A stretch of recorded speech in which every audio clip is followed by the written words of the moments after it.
তখন কি হবে? আমরা তো বিল্ডিং বানানোর প্রতিযোগিতায় ব্যস্ত। আমিও এক বিল্ডিংয়েই ভাড়া থাকি ভাই, ভাড়া থাকি।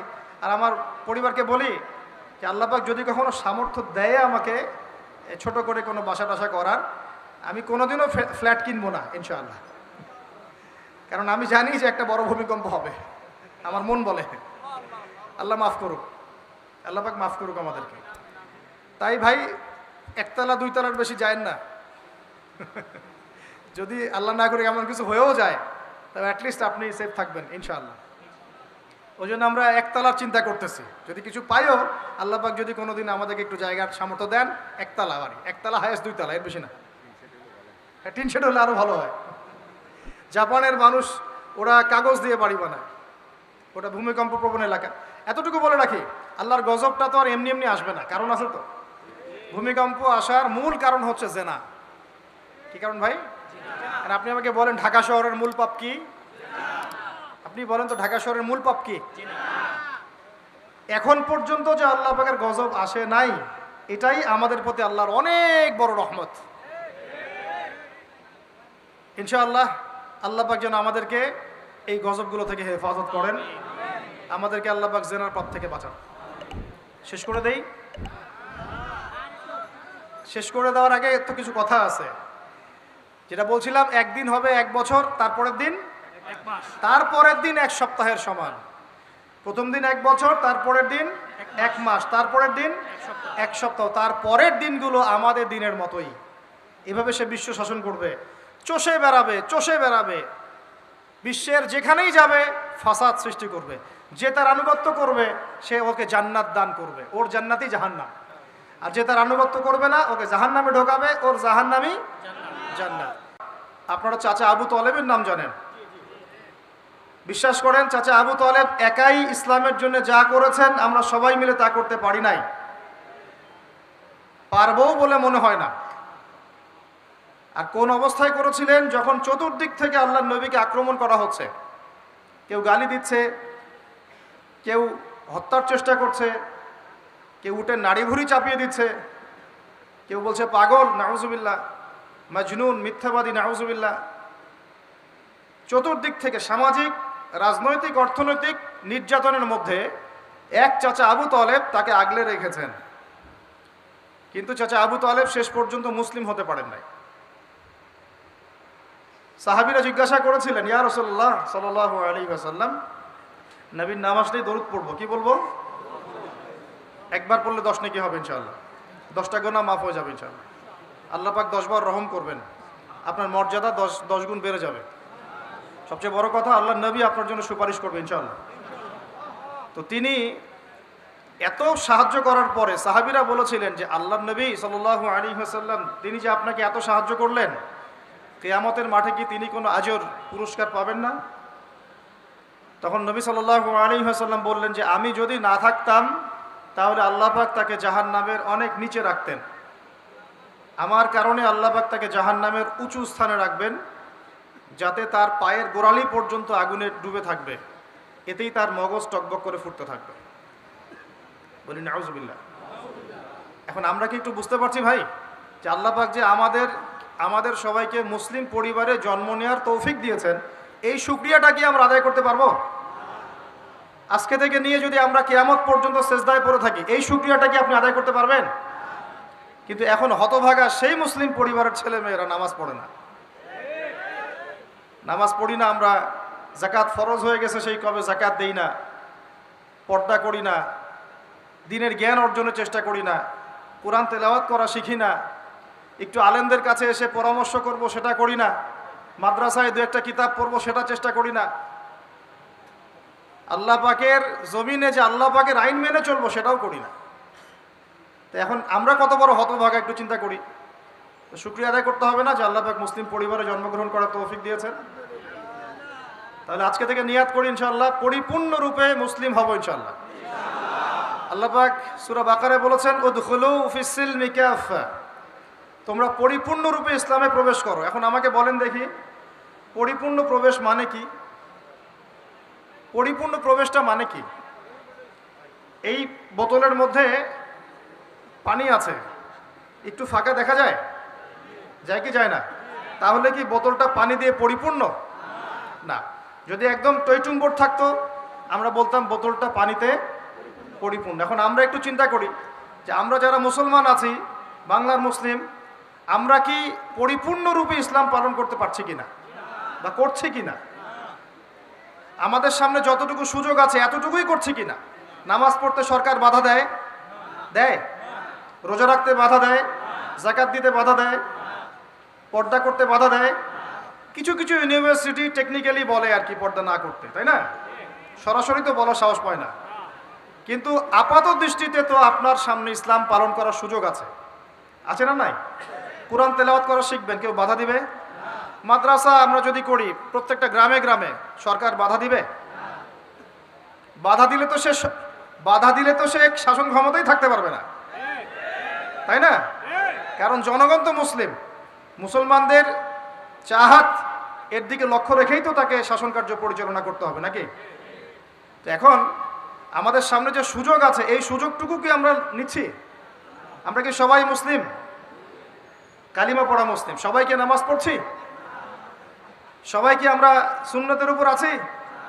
লেবাস, পোশাক, দাড়ি, টুপি, পাগড়ি, জুব্বা, পর্দা, হিজাব, যাকাত, আমরা কি সবাই যাকাত দিচ্ছি? রমজান মাসে অনেক মুসলমানই রোজা রাখে না। অর্থনৈতিক জীবনে আমরা হারাম খাচ্ছি কিনা? সুদ খাচ্ছি কিনা? সুদ হচ্ছে এখনকার বিশ্বের ফরজ। সুদ হচ্ছে এখনকার বিশ্বে কি ফরজ। এই যে আমি আপনাকে বলছি এই কথাটা, এর মানে এই না যে আমি সুদ থেকে সম্পূর্ণ মুক্ত। আমরা কেউই সুদ থেকে পরিপূর্ণ মুক্ত না। এই বিশ্বে এখন সুদটা ফরজ হয়ে গেছে। তো এখন আমি যে বললাম যে সুদ ভিত্তিক অর্থনীতির সাথে আমরা যেন সম্পৃক্ত না হই, হারাম না খাই, ঘুষ না খাই, বা হারাম রিজিকে না যাই, তাহলে ইবাদত কবুল হবে না। আদতে আমরা সবাই কোনো না কোনোভাবে সুদ খাচ্ছি, কারণ পুরো সিস্টেমটাই সুদ ভিত্তিক। এখন এখান থেকে আমাদের উদ্ধারের পথ কি? একটা আয়াত আমি বলতে চাই, যেটাতে আপনি আশ্বস্ত হবেন কিছুটা। আল্লাহ পাক বলেছেন সূরা তালাকের মধ্যে যে ফাত্তাকুল্লাহা মাস্তাতাতুম, ফাত্তাকুল্লাহা মাস্তাতাতুম, তোমরা সাধ্যমতো আল্লাহকে ভয় করো। মানে ইচ্ছা করে আপনি সুদের সাথে সম্পৃক্ত হবেন না। অনিচ্ছাকৃত যদি লেগে যায় গায়ে ছিটা ফোটা, আল্লাহ মাফ করে দেবেন ইনশাআল্লাহ। তাহলে ভাই আমরা যে মুসলিম পরিবারে জন্ম নিয়েছি, শুকরিয়া আদায় করতে হবে কিনা? তাহলে নামাজ পড়বো কিনা? রোজা রাখবো কিনা? পর্দা করবো কিনা? আমাদের পরিবারকে পর্দায় রাখবো কিনা? বাচ্চাদেরকে আমরা কোরআন সুন্নাহ শেখাবো কিনা? আমরা নফল ইবাদত বাড়াবো কিনা? যাকাত দিব কিনা? বাংলাদেশে কিচ্ছু লাগবে না, কোনো বৈদেশিক ঋণেরও দরকার নাই, শুধু আপনারা যাকাত দেওয়া শুরু করেন। আমাদের স্যার আছে এখানে, উনি এই কথাগুলো আর উঁচু লেভেল পর্যন্ত পৌঁছাতে পারবেন। আমরা তো সব জায়গায় পৌঁছাতে পারবো না। কোনো বৈদেশিক ঋণের দরকার হবে না যদি আমি যাকাত দেওয়া শুরু করি। যাকাতের খাত কয়টা? 8টা। কয়টা? 8টা। খাতগুলো খুঁজে খুঁজে বের করেন, মুফতি সাহেবদের সাথে পরামর্শ করেন, দেখেন শুধু যাকাতের টাকা দিয়েই দেখবেন দারিদ্রতা দূর হয়ে গেছে ইনশাআল্লাহ। এটা প্রমাণিত অর্থনীতি, এটা কোনো কাল্পনিক অর্থনীতি নয়। আপনি উমর রাদিয়াল্লাহু আনহুর যুগে খুঁজে খুঁজে কোনো ফকির মিসকিন পাবেন না। পাবেন? উসমান রাদিয়াল্লাহু আনহুর যুগে আপনি খুঁজে খুঁজে মিসকিন পাবেন না। তাহলে তাদের সময় কিভাবে সম্ভব হলো, এখন কেন হয় না? প্রথম নসিহত আজকের, আল্লাহ পাক আমাকে আমল করার তৌফিক দান করুন, আপনাদের সবাইকে তৌফিক দান করুন। উদখুলু ফিস-সিলমি কাফা, তোমরা পরিপূর্ণরূপে ইসলামে প্রবেশ করো। যতদিন পর্যন্ত আমরা পরিপূর্ণ মুসলমান না হচ্ছি, পুরো বিশ্বে মায়ের খাওয়া বন্ধ হবে না। যে মুসলমান নামাজ পড়ে না সে কেন মায়ের খাবে না, আমাকে বুঝান। যে মুসলমানের নৈতিকতা নাই, 10টা টাকার জন্য ইমান বিক্রি করতে পারে, সে কেন মায়ের খাবে না? যে বোন পর্দা করার ফুরসতই পাচ্ছে না, তার কাছে মনে হচ্ছে দেহের প্রদর্শনী মনে হয় এটাই মনে হয় ভালো, তো সে কেন মায়ের খাবে না? কেন ধর্ষণের শিকার হবে না, আমাকে বুঝান। যখন আমরা হারাম খাচ্ছি, কিভাবে আমাদের দোয়া আরো সে আজিমে পৌঁছাবে, আমাকে বুঝান। আর যখন আমরা রাষ্ট্রীয়ভাবে, জাতিগতভাবে আল্লাহর হুকুম আহকাম বিধানকে পাশ কাটিয়ে মানবরচিত বিধান চর্চা করছি, আল্লাহর রহমত কিভাবে নেমে আসবে, আমাকে বুঝান। আমি বুঝি না ভাই, আমাকে বুঝান। কোন অপশন আছে? একটা বিষয়ে কান খুলে শুনে রাখেন, আসন্ন সময়গুলোতে এই বিশ্বে শুধুমাত্র ইসলাম থাকবে, আর কিচ্ছু থাকবে না। আল্লাহ পাক এমন একটা প্রজন্ম অচিরেই নিয়ে আসবেন যারা এই রকম ইসলাম পালন করবে না, যারা 100% ইসলাম পালন করবে ইনশাআল্লাহ। তারা পরিপূর্ণ মুসলমানও হবে, ইসলামও পরিপূর্ণরূপে পালন করবে, আল্লাহর পথে দাওয়াতি কাজও করবে, প্রয়োজন হলে জিহাদও শরীক হবে। তখন দেখবেন ইনশাআল্লাহ এমন একটা প্রজন্ম আসছে, ওই প্রজন্মের কাছে কেউ পেরে উঠবে না ইনশাআল্লাহ। আমি খোলামেলা কথা বললাম একদম। এখন বিশ্বের চিত্র দেখে কি আপনার এটা মনে হচ্ছে? এখন বিশ্বের চিত্র দেখে কিন্তু মনে হচ্ছে না। এখন বিশ্বের চিত্র দেখে মনে হচ্ছে সবকিছুই আমাদের নেগেটিভ, আমাদের এগেনস্টে যাচ্ছে, তাই না? পুরো বিশ্বে আমাদের কোনো খেলাফত নাই। একটু বোঝেন, পুরো বিশ্বে আমাদের কোনো খেলাফা স্টেট নাই। খেলাফা স্টেট মানে কি? খেলাফা স্টেট মানে ওমর রাদিয়াল্লাহু আনহুর মতো শাসন, আল্লাহর রসুলের মতো শাসন, উসমান, আবু বকর, আলীর মতো শাসন রাদিয়াল্লাহু আনহুম আজমাইন। মানে যে স্টেটের মধ্যে আল্লাহ পাকের লস ছাড়া অন্য কোনো লস চলে না। হ্যাঁ, কোনটা চলে? যেটা আল্লাহ এবং তার রসুলের আইনের অনুকূলে সেটা চলে, প্রতিকূলে কোনো কিছু চলে না। এটা খিলাফা স্টেট। সেখানে যে আমির বা যে নেতা, সে আল্লাহর কাছে জবাবদিহিতায় বাধ্য, জনগণের কাছে জবাবদিহিতায় বাধ্য না। আমার কথা বুঝতে পারছেন? সেখানে বেশিরভাগ মানুষ কি বললো সেটা বড় কথা না, আল্লাহ এবং তার রাসূল কি বললেন সেটা বড় কথা। মানে বেশিরভাগ মানুষ যদি বলে সুদ হালাল, তার মানে এই না যে হালাল হয়ে যাবে। বুঝতে পারছেন কথা? আর বেশিরভাগ মানুষ যদি বলে মদ হালাল, তার মানে এই না যে মদ হালাল হয়ে যাবে। মনে করে আপনি ভোটাভুটি দিচ্ছেন, ভোটাভুটি করছেন, এখানে বেশিরভাগ বললো যে মদ হালাল হোক, খাওয়া যাবে, ভালোই তো, হ্যাঁ, বেপরদায় চললে ভালোই, আমরা মেয়েদেরকে দেখতে পারলাম, নাউজুবিল্লাহ। তারপরে সুদ হালাল হলে কি সমস্যা? সবাই খেয়ে আমরা খেলে কি সমস্যা? তো এখন বেশিরভাগ রায় এদিকে পড়লো, আর এই 10-5টা মুসলিম মিসকিন তারা বলছে না এগুলো হারাম। খিলাফা স্টেট মানে হচ্ছে ওই 10 জন মানুষের রায় গ্রহণযোগ্য হবে, এই 100 জনেরটা হবে না। কথা বুঝতে পারছেন কি পারছেন না? এখন পুরো বিশ্বে কি এমন কোন স্টেট আছে আপনার? আছে? কোথায় আছে? আবুধাবিতে, কাতারে, কুয়েতে? এই মাশাআল্লাহ, একটা কথা বলেছেন। এখানে ট্রাই করছে, কত বছর যুদ্ধ করলো? 20 বছর। আমরা দোয়া করি আল্লাহ পাক প্রত্যেক মুসলিম রাষ্ট্রের রাষ্ট্রপ্রধানদেরকে শক্তিশালী করুন এবং তাদেরকে ইসলাম বোঝার তৌফিক দান করুন। তাদেরকে আল্লাহ পাকের জমিন আল্লাহর খলিফা হওয়ার তৌফিক দান করুন। দোয়া করতে কোনো সমস্যা? যার দ্বারা দিনের খেদমত পসিবল, আল্লাহ পাক তাকে কবুল করুন। আমরা আমাদের মুসলিম ভাইদের মধ্যে কোনো বিভক্তিতে যাব না, কিন্তু আমরা মুনাফিকদের সাথে নাই, আমরা মুনাফিক গাদ্দারদের সাথে নাই। আমরা ইমানদার হকপন্থী জামাআ, তাদের মধ্যে যত ফুরুরু থাক না কেন, আমরা এদের সবার সাথে আছি ইনশাআল্লাহ, কিন্তু আমরা গাদ্দার মুনাফিকদের সাথে নাই। হকপন্থী ওলামায়ে কেরামদের মধ্যে শত শত দল থাক না কেন, তারপরেও তারা একটা ছায়ার নিচে, ছাতার নিচে আছে ইনশাআল্লাহ। আমরা তাদের সবাইকে সম্মান করি, তারা সবার সহবত নেবেন, দোয়া নেবেন ইনশাআল্লাহ। আলেমদের দোয়া অনেক বড় ব্যাপার, আলেমদের দোয়ায় অনেক কিছু হয়। আলেমদের দোয়া যার তাকদির নসিব হবে, দেখবেন আপনি চমকাই গেছেন, দুনিয়া আখিরাত চমকাই গেছেন ইনশাআল্লাহ। যার যার তাকওয়া, যার যার পরহেজগারিতা, যার যার কবুলিয়াত আল্লাহর কাছে। আল্লাহ পাক আমাদেরকে বোঝার তৌফিক দান করুন। ইস্যু পাগল হয়েন না, মূল জায়গায় থাকেন। মূল জায়গা কি ভাই? মূল জায়গা হচ্ছে আমরা পরিপূর্ণ ইসলামে প্রবেশ করব, নিজে পালন করব, নিজের পরিবারকে আমরা পরিপূর্ণ মুসলিম পরিবার বানাবো, ইসলামের ব্যাপক দাওয়াতি কাজ করব, ওলামায়ে কেরামের ঐক্য ধরে রাখবো, একটা ঐক্যবদ্ধ প্ল্যাটফর্ম তৈরি করব, আল্লাহর পথে দাওয়াত হবে, প্রয়োজনে জিহাদ হবে। মনে করেন একটা এক্সাম্পল দিই, মনে করেন আমার এই ভাইয়ের নাম হচ্ছে আব্দুর রহমান, কথার কথা, উনি বড় একজন আলেম মানুষ এবং তার দ্বারা দিনের অনেক খেদমত হয়। একটা বই বেচারা লিখেছেন, বইয়ের মধ্যে কিছু তথ্য ভুল আছে। মনে করেন এটা আমার দৃষ্টিগোচর হয়েছে, আরও কয়েকজনের দৃষ্টিগোচর হয়েছে, তার নাম্বার আমার কাছে আছে, আমি তার সাথে চাইলেই কন্ট্যাক্ট করতে পারি। এখন আমার করণীয়টা কি বলেন তো? আমার করণীয় কি তাকে না জানিয়ে তার ওই ভুলটাকে সোশ্যাল মিডিয়া নিয়ে এসে ধুয়ে রেখে দেওয়া, নাকি আমার কাজ হচ্ছে ভাই তাকে ফোনটা করে নক করা, যে ভাই আব্দুর রহমান ভাই বইটা তো মাশাআল্লাহ সুন্দর হয়েছে, মাশাআল্লাহ আপনার দ্বারা দিনের অনেক খেদমত হচ্ছে, তো এই জায়গায় যদি এই তথ্যটা ঠিক করেন আরও ভালো হয়। বা আপনি আপনার পরের বইয়ে, পরের কিতাবের মধ্যে এটা সংশোধন করেন, অথবা আপনি পরের লেকচারে এটা আপনি জাতির সামনে বলে দিয়েন। কোনটা করা উচিত ছিল বলেন? সমালোচনার সুস্থ সংস্কৃতি নেই আমাদের মধ্যে, সমালোচনার সুস্থ সংস্কৃতিও নেই আমাদের মধ্যে। মনে করেন আমাদের এখানে একজন রাজনৈতিক নেত্রী আছেন বা নেতা আছেন, কাজ করছেন অনেক ভালো, ভালো কাজের প্রশংসা করতে হবে কি না? এখন কিছু খারাপ কাজ করে ফেলেছেন মনে করেন, তো এখন আপনার প্রথম কাজটা কি? সরাসরি তাকে একদম ফেসবুকে নিয়ে এসে ওয়াশিং মেশিনের মধ্যে ধুয়ে রেখে দেবেন? হ্যাঁ, নাকি আপনি তার সাথে দেখা করবেন, সাক্ষাৎ করবেন বা কথা বলবেন, বা তাকে দাওয়াতটা পৌঁছাবেন যে ভাই এইটা মনে হয় এভাবে করলে ভালো হতো, জনগণ আপনার এই কথায় কষ্ট পাচ্ছে বা আপনার এই কাজে জনগণ আপনার বিরুদ্ধে চলে যেতে পারে? কোনটা উচিত ছিল? জাতিগতভাবে আমরা এই ভদ্রতা, আদব, কায়দা, বিহেভিয়ার শিখি নাই। কারণ মানে আমি যে সাফার করেছি, এই সাফারিংস মানে আপনি চিন্তাই করতে পারবেন না এদের কারণে। একদিন সিরাতের একটা দার্স দিচ্ছিলাম, সেখানে আপনি ভাই বাংলা বাজারে যান, বাংলা বাজারে আছে না বাইতুল মোকাররমে বাংলা বাজার, ইসলামিক টাওয়ার, বইয়ের লাইব্রেরিগুলো আছে না, আপনি 50টা সিরাতের বই কিনেন। কয়টা? 50টা সিরাত বা রাসূলের জীবনী সাল্লাল্লাহু আলাইহি ওয়াসাল্লামের জীবনী কিনেন। কয়টা কিনবেন?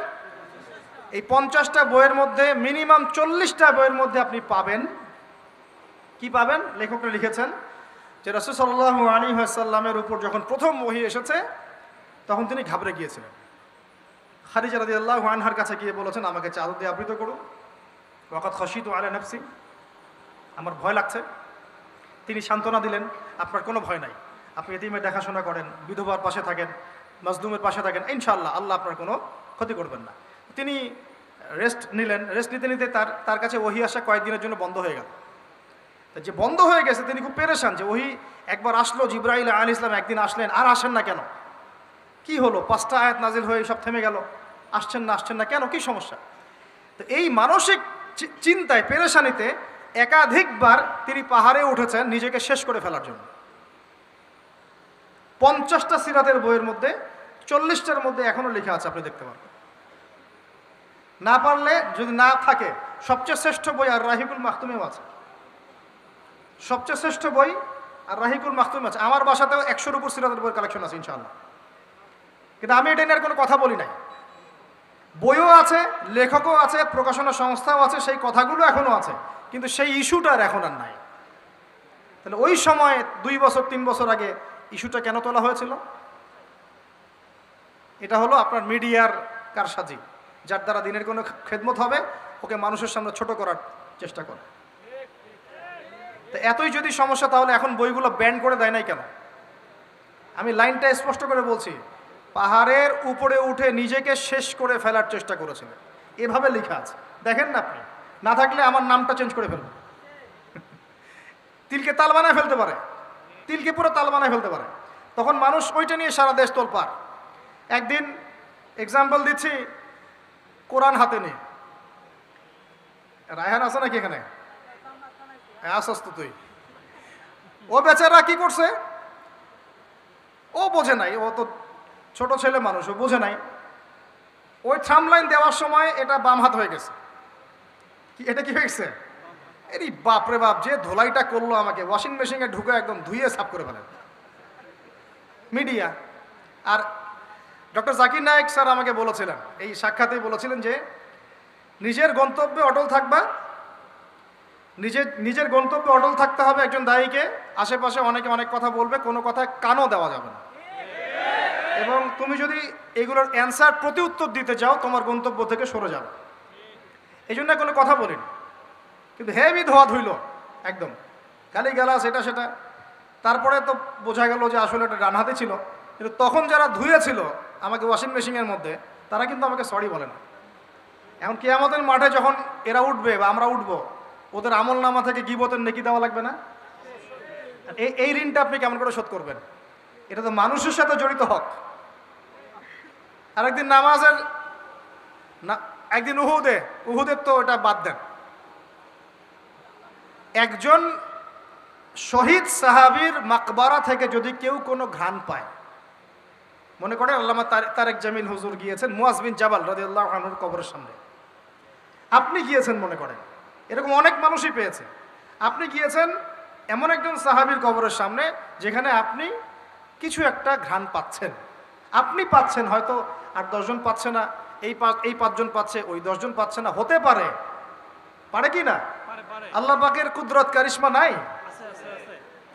যে পাচ্ছে বলেই যে সে জান্নাতি এমনও তো না। ব্যাপারটা কি এমন না? ইমাম বুখারী রাহিমাহুল্লাহ ইন্তেকাল করেছেন, যখন তাকে দাফন করার পরে এত সুঘ্রাণ ছড়িয়েছে, মানুষ মাটি হাতে করে নিয়ে বাসায় আসতো, মেশকাম্বরের ঘ্রাণ বেরোচ্ছে কবর থেকে। এখনও বাংলাদেশেও বহু মানুষকে দেখা যায় যে 10 বছর আগে ইন্তেকাল করেছেন, এখনও লাশ অক্ষত আছে। এটা কি মিথ্যা কথা? এই কারিশমাগুলো নাই? তো মনে করেন একজন পেয়েছে, তো সে তার আবেগটা কিভাবে প্রকাশ করবে? সে কি বলবে যে আমি জাহান্নামের ঘ্রাণ পাচ্ছি? কি বলতে পারে? শব্দটা কি প্রয়োগ করতে পারে? ওরে বাপরে বাপ, এটা নিয়ে যে শুরু করলো এক শ্রেণীর লামাজাবি, বেশিরভাগই লামাজাবি ছিল তারা মাযহাব মানে না, বাট শায়েখ মানে অবশ্য। এটা আবার একটা পয়েন্ট আছে। কোনো মাযহাবই মানি না, আমি কোনো মাযহাবই মানি না, কিন্তু আমার শায়েখকে মানি। আমার শায়েখ যা বলবে তাই। আমার কথা রাগ করছেন? রাগ করেন না, এটা ভুল পথ। এটা একটা ভুল পথ। আপনি যদি মাযহাব না মানেন তাহলে আপনাকে মুজতাহিদ হতে হবে। একজন মুজতাহিদ, যার মাযহাব মানার দরকার নাই, সে কোরআন সুন্নাহ সব জ্ঞান জানে। আপনার তো মাযহাব মানার দরকারই নাই, আপনি তো মুজতাহিদ নিজেই। মাশাআল্লাহ, আমরা তখন আপনাকে মানব, কিন্তু আপনি তো মুজতাহিদ নন। বরং আপনি কোনো কোনো ক্ষেত্রে কোরআনও তেলাওয়াত করতে পারেন না, হাদিসের এবারও তো পড়তে পারেন না, আপনি কোনো ফিকহের মাসআলা দিতে পারবেন না। তাহলে তো আপনাকে কোনো ইমামের অনুসরণ করতেই হবে, এবং সেটা আপনি করছেনও তো। মাশাআল্লাহ, আপনি শায়েখকে ফলো করছেন, ওটা তো মাযহাব মানাই হলো, তাই না? আদতে যা হয়েছে, 4 মাযহাবকে বাদ দিয়ে নতুন একটা মাযহাব চালু করলেন। আদতে কিন্তু এটা হলো, প্রতিষ্ঠিত মাযহাবগুলোকে বাদ দিয়ে নতুন একটা মাযহাব চালু করলেন। মাযহাবে জাকারিয়া, মাযহাবে রাজ্জাকিয়া, এরকম কিছু মাযহাব চালু হলো। নতুন নতুন মাযহাব এগুলো, এর বাইরে আপনি যাবেন না। উনি যদি বলেন তালেবান খারাজি, আপনিও বলবেন তালেবান খারাজি। উনি যদি বলেন অমুক আদনানি গোষ্ঠী, আপনিও বলবেন সে আদনানি গোষ্ঠী। তাহলে আপনি তো আপনার শায়েখের মুকাল্লিদ। আপনি কি যাচাই করতে পারেন আসলেই কারা খারাজি, কারা এই কারা সেই? আদতে লা মাযহাবি বলে কোনো শব্দ নাই। আমরা সবাই কোনো না কোনো মাযহাব ফলো করি। বাংলাদেশের সবচেয়ে বড় আলেমের একজনের নাম বলেন দেখি, বলেন একটা নাম বলেন। মাশাআল্লাহ, কি বলেছেন? আব্দুল মালিক দামাত বারাকাতু। আচ্ছা, মাশাআল্লাহ। হ্যাঁ, মাশাআল্লাহ, ওনার মতো মুহাদ্দিস এই উপমহাদেশে খুব কমই আছে, ঠিক না ঠিক? এখন উনি এত বড় মানুষ হওয়ার পরেও কি তিনি নিজে কোনো মাযহাব চালু করেছেন, নাকি তিনিও একটা মাযহাবকে ফলো করেন? এখন আমি তো কোরআনই পড়তে পারি না, হাদিসও বুঝি না, মাসলা মাসাইলও জানি না, ফিকহও বুঝি না, 2 দিন 4টা চটি বই পড়ে আপনি মুস্তাহিদ হয়ে গেলেন। মূলত এটা হয়ে গেল শায়েখ পূজা। কি হলো? আপনি কোনো শায়েখকে ফলো করেন, আমি আপনাকে দোষ দিচ্ছি না, নেগেটিভ বলছি না, কিন্তু আপনাকে লিবারেল থাকতে হবে, ওপেন মাইন্ডেড হতে হবে। এমন না যে সে যদি ভুল বলে সেটাই মেনে নেবেন। এখন মূল কথাটায় আসেন। এই যে শুরু করলো ঘ্রাণ, জান্নাতের ঘ্রাণ পেয়েছি। আরে বাপরে বাপ, জান্নাতের ঘ্রাণ দুনিয়া থেকে পাওয়া যায় না, এই সেই। তখন মনে হচ্ছিল যে আল্লাহ, এই মিডিয়াগুলোর চাইতে আমাদের বড় শত্রু মনে আর কেউ নাই। ঠিক আছে, নামাজের আপনাকে গুরুত্ব বুঝাচ্ছিলাম। যে কোনো মক্তবে হোক, মাদ্রাসায় হোক, ওলামায়ে কেরাম এগুলো বুঝান, আমাদেরকে শিখিয়েছেন ছোটবেলায়। যখন নামাজ পড়বা তখন প্রত্যেকটা সেন্টেন্স সুন্দর করে বলো যে ইয়্যাকা না'বুদু ওয়া ইয়্যাকা নাস্তাঈন, স্পষ্ট করে সুন্দর করে বলো, তাড়াহুড়া করো না। এখন আপনি মনে করেন বলছেন ইয়্যাকা না'বুদু ওয়া ইয়্যাকা নাস্তাঈন, তো এখানে কানা বলে কোনো শব্দ আছে? বলেন তো, কথাটা বুঝেন কি? শব্দটা ইয়্যাকা, শব্দটা কি? ইয়্যাকা একটা শব্দ, না'বুদু একটা শব্দ, ওয়া ইয়্যাকা একটা শব্দ, নাস্তাঈন একটা শব্দ। তো আপনি পড়ছেন ইয়্যাকা না'বুদু, ইয়্যাকা না'বুদু, তো এই কানা মানে আবার কে? শব্দটা হচ্ছে ইয়্যাকা না'বুদু, এই তো, ইয়্যাকা না'বুদু ওয়া ইয়্যাকা নাস্তাঈন। তো এখন আমাদেরকে শেখানো হচ্ছে, ছোটবেলা থেকে শিখেছি আমরা, যে সুন্দর করে তারতিলের সাথে কোরআন তেলাওয়াত করবে, যাতে প্রত্যেকটা শব্দের পার্থক্য বোঝা যায়। আপনি বলছেন, ধরেন কথার কথা, আপনি বলছেন, আমি বলছি আল্লাহু আকবার, আল্লাহু আকবার। এখন কেউ বলছে আল্লাহু আকবার, আল্লাহু আকবার, তো শব্দটা কি হু আকবার না আল্লাহু আকবার? একটা সৌন্দর্য আছে না? এইটাই বুঝাচ্ছিলাম যে সামি আল্লাহু লিমান হামিদা, সামি আল্লাহু লিমান হামিদা। এরই বাপরে বাপ কি দিয়ে শুরু করলো, তখন মনে হচ্ছে সংসদে বিল পাস করা খালি বাকি রাখছে, এটা সংসদ পর্যন্ত নিয়ে যাবে, এটা মনে হচ্ছিল আমার কাছে। হায় রে বাঙালি জাতি। ভাই মূল কথা আজকের লেকচারের, পুরো বিশ্বে আমাদের অবস্থা ভালো না, মূল জায়গায় থাকবেন, শাখা পোশাখায় যাবেন না। আমাদের মূল জায়গা হচ্ছে পরিপূর্ণ ইসলাম পালন করব, নিজে করব, আমার পরিবারে প্রতিষ্ঠা করব ইনশাআল্লাহ, আমার বাচ্চাদের মধ্যে প্রতিষ্ঠা করব ইনশাআল্লাহ। আমরা ওলামায়ে কেরামের মধ্যে কোনো বিভক্তি সৃষ্টি করব না, আমরা ইস্যু পাগল হব না, আমরা মাজলুমের পক্ষে থাকব, আমরা জালেমের বিপক্ষে থাকব। মুনাফিকদের সাথে কোনো আপোষ নাই, জালেমদের সাথে কোনো আপোষ নাই। আমরা উম্মার ঐক্যের চেষ্টা করব, বিভক্তির দিকে যাব না। আমরা হালাল খাবো, আমাদের উপরে যারাই গভর্নমেন্টে আসুক আমরা আনুগত্য করব, আমরা আনুগত্য করব, আমরা তাদের সাথে বিদ্রোহে যাব না, তাদেরকে ওয়াজ নসিহত করব, বোঝানোর চেষ্টা করব এবং জাতিগত ঐক্য ধরে রাখবো। হ্যাঁ, তারা যদি সরাসরি ইসলামের বিরুদ্ধে চলে যায় তখন যা করার তাই করবো ইনশাআল্লাহ। কিন্তু সরাসরি কি তারা ইসলামের বিরুদ্ধে যাচ্ছেন? যাচ্ছেন না। অতএব এখানে আমরা কোনো ফাসাদ সৃষ্টি করব না, কোনো দরকার নাই ভাই। মুসলিম মুসলিম মারামারি করে এগুলো শহীদ না, মুসলিম মুসলিম লাঠি বৈঠা নিয়ে মারামারি করে এগুলো শহীদ হবে না, সাবধান, এটা সঠিক পথ নয়। তবে আমরা অবশ্যই অবশ্যই তাদেরকে নসিহত করব, দোয়া করব, জাতিগত ঐক্য ধরে রাখবো এবং আমাদের লক্ষ্য আমরা স্থির রাখবো। এখন কনক্লুশনে আসা, বিশ্বের এই অবস্থায় আমাদের অবস্থাটা কি একটু দেখাই, তারপর শেষ করে দেই। একটু বসেন, 10টা মিনিট খালি মনোযোগ দেন। আমাদের অবস্থা কি দেখেন, পুরো বিশ্বে কি আমাদের খেলাফা আছে? বললাম নাই। পুরো বিশ্বের অর্থনৈতিক শক্তি আমাদের হাতে আছে? রাজনৈতিক ক্ষমতা আমাদের হাতে আছে? বৈশ্বিক রাজনৈতিক ক্ষমতা আছে? নাই। আমাদের কি মিডিয়াগুলো সব স্বতন্ত্র, নিজের স্বাধীন? আমাদের কি এই পারমাণবিক অস্ত্রশস্ত্র ওয়েপেন্স আছে? আছে ভাই? নাই। আমাদের কি ঐক্যবদ্ধ জাতির একটা নেতা আছে? ওয়ান আমির, ওয়ান জামা, এরকম কিছু আছে?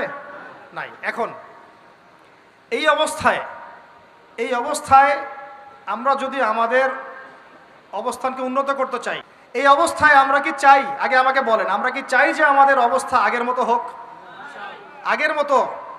আগের মতো বলতে রাসূলের যুগের মতো, সাহাবীদের যুগের মতো আমরা কি চাই আমাদের অবস্থা আবার সেরকম হোক? তাহলে ভাই সর্বপ্রথম আমাদের সবাইকে ইলম অর্জন করতে হবে। রাজি আছে কিনা? পড়াশোনা করতে রাজি আছে কিনা? ইনশাআল্লাহ। সবাই কোরআন তেলাওয়াত শিখবো ইনশাআল্লাহ। রাজি আছে কিনা? সবাই কোরআনের অর্থ পড়বো। রাজি আছে কিনা? প্রতিদিন কমপক্ষে 5টা করে হাদিস পড়বো। রাজি আছে কিনা? বাংলাদেশের বরেণ্য ওলামায়ে কেরামদের সাথে সোহবতে থাকবো। রাজি আছে কিনা? আমরা সবাই হালাল খাবো ইনশাআল্লাহ। রাজি আছে কিনা? হারাম থেকে দূরে থাকবো। রাজি আছে কিনা? আমাদের পরিবারে আমরা বেপরদামি ঢুকতে দিব না। রাজি আছি? আমাদের সন্তানদেরকে মানুষ করবো। রাজি আছি? আমরা আমাদের এই সমাজের মধ্যে মানব সৃষ্ট কোনো ফাসাদ সৃষ্টি করবো না। রাজি আছি ইনশাআল্লাহ? আমরা মুসলিম উম্মাহ নির্যাতিত ভাই বোনদের জন্য দোয়া করবো। রাজি আছি কিনা? তাদের জন্য আল্লাহর দরবারে কান্নাকাটি করবো। রাজি আছি কিনা? আমরা উম্মার মাঝে কোনো বিভক্তি সৃষ্টি করব না। রাজি আছি কিনা? আমরা সবাই মিলে দ্বীনের দাওয়াতি কাজ করব। রাজি আছি কিনা? আমরা সবাই মিলে প্রয়োজনে আল্লাহর দ্বীনের জন্য জিহাদ করব। রাজি আছি কিনা? আল্লাহ পাক আমাদের সবাইকে যেন কবুল করেন, আমিন। অন্তরের চিকিৎসার জন্য হকপন্থী ওলামায়ে কেরামের কাছে গিয়ে মারেফত অর্জন করেন। মারেফত বুঝেন কি?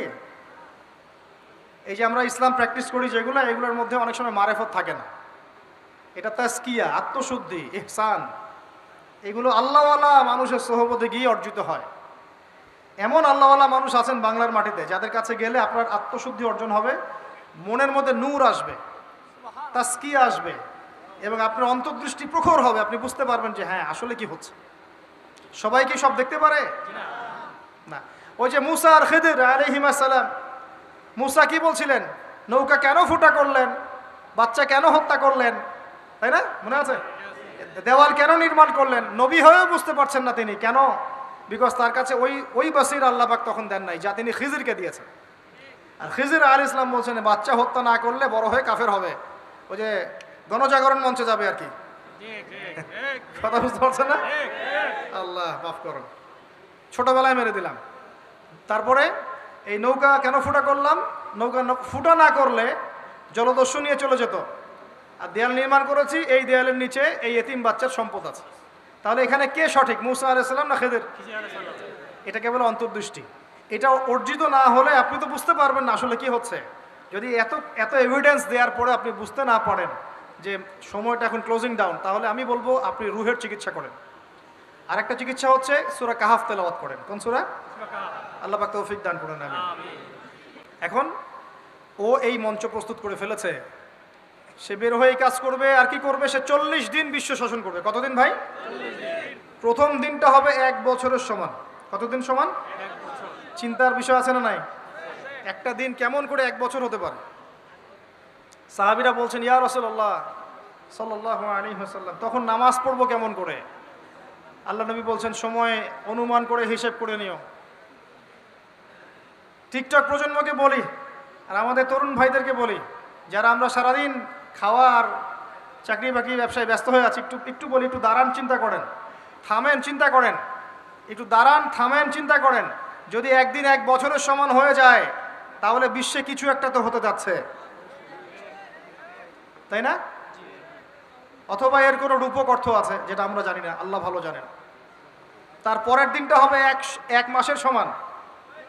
যদি বিশ্বে বড় কিছু হয় তাহলে তো আর্নিক গতি থেমে যাবে। তখন কি হবে? আমরা তো বিল্ডিং বানানোর প্রতিযোগিতায় ব্যস্ত। আমিও এক বিল্ডিংয়েই ভাড়া থাকি ভাই, ভাড়া থাকি। আর আমার পরিবারকে বলি যে আল্লাহ পাক যদি কখনো সামর্থ্য দেয় আমাকে ছোট করে কোনো বাসা টাসা করার, আমি কোনোদিনও ফ্ল্যাট কিনবো না ইনশাআল্লাহ। কারণ আমি জানি যে একটা বড় ভূমিকম্প হবে, আমার মন বলে। আল্লাহ মাফ করুক, আল্লাহ পাক মাফ করুক আমাদেরকে। তাই ভাই একতলা 2 তলার বেশি যায় না। যদি আল্লাহ না করে এমন কিছু হয়েও যায় তবে অ্যাটলিস্ট আপনি সেফ থাকবেন ইনশাআল্লাহ। ওই জন্য আমরা একতলার চিন্তা করতেছি। যদি কিছু পাইও, আল্লাহ পাক যদি কোনোদিন আমাদেরকে একটু জায়গার সামর্থ্য দেন, একতলা বাড়ি, একতলা হায়েস্ট 2 তলা, এর বেশি না। টিন শেড হলে আরও ভালো হয়। জাপানের মানুষ ওরা কাগজ দিয়ে বাড়ি বানায়, ওটা ভূমিকম্প প্রবণ এলাকা। এতটুকু বলে রাখি, আল্লাহর গজবটা তো আর এমনি এমনি আসবে না, কারণ আছে তো। ভূমিকম্প আসার মূল কারণ হচ্ছে জেনা। কি কারণ ভাই? আর আপনি আমাকে বলেন ঢাকা শহরের মূল পাপ কি? আপনি বলেন তো ঢাকা শহরের মূল পাপ কি? এখন পর্যন্ত যে আল্লাহ পাকের গজব আসে নাই, এটাই আমাদের প্রতি আল্লাহর অনেক বড় রহমত। ইনশাআল্লাহ আল্লাহ পাক যেন আমাদেরকে এই গজবগুলো থেকে হেফাজত করেন, আমাদেরকে আল্লাহ পাক জেনার পাপ থেকে বাঁচান। শেষ করে দেই। শেষ করে দেওয়ার আগে তো কিছু কথা আছে, যেটা বলছিলাম, একদিন হবে 1 বছর, তারপরের দিন 1 মাস, তারপরের দিন 1 সপ্তাহের সমান। প্রথম দিন 1 বছর, তারপরের দিন 1 মাস, তারপরের দিন 1 সপ্তাহ, তারপরের দিনগুলো আমাদের দিনের মতোই। এভাবে সে বিশ্ব শাসন করবে, চষে বেড়াবে, চষে বেড়াবে। বিশ্বের যেখানেই যাবে ফাসাদ সৃষ্টি করবে। যে তার আনুগত্য করবে সে ওকে জান্নাত দান করবে, ওর জান্নাতই জাহান্নাম। আর যে তার আনুগত্য করবে না, ওকে জাহান্নামে ঢোকাবে, ওর জাহান্নামই জান্নাত।